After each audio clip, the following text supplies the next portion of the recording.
ঝিনাইদহ ৪ আসনের MP Anwarul Azim আনারকে chloroform বা চেতনানাশক দিয়ে নারীর সঙ্গে নগ্ন ছবি তুলে ব্ল্যাকমেইল করার উদ্দেশ্য ছিল হত্যাকারীদের। এছাড়া কিভাবে হত্যা করা হয়েছে, কিভাবে তার মরদেহ গুম করার চেষ্টা চালানো হয়েছে সেসব তথ্যও বেরিয়ে আসছে। হত্যার ঘটনায় রিমান্ডে আসা আসামিরা চাঞ্চল্যকর এসব তথ্য দিয়েছে বলে জানিয়েছেন পুলিশের গোয়েন্দা বিভাগের প্রধান হারুনুর রশিদ।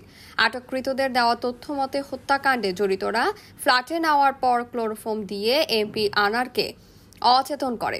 অচেতন অবস্থায় এই ঘটনায় গ্রেপ্তার তরুণী শিলাস্তি রহমানের সঙ্গে এমপির নগ্ন ছবি তোলার পরিকল্পনা করা হয়েছিল। তবে ক্লোরোফর্মের মাত্রা বেশি হয় এতে সফল হয়নি তারা।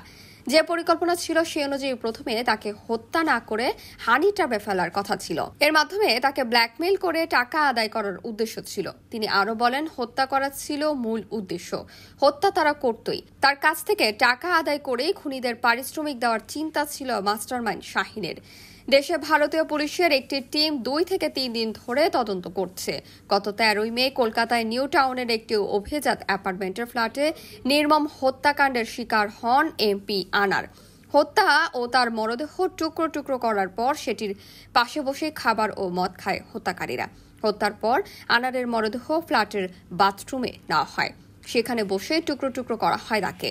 বাথরুমে যেন হত্যার কোনো আলামত না থাকে সেজন্য কয়েকবার পানি এবং ডিটারজেন্ট ব্যবহার করে এটি পরিষ্কার করা হয়। আনারের মরদেহের বড় বড় হাড্ডি এবং মাথার খুলি টুকরো করার জন্য চাপাতির মতো কোনো কিছু ব্যবহার করা হয়। আর মরদেহটি টুকরো করার কাজ করে জিহাদ হাওলাদার নামের এক ব্যক্তি।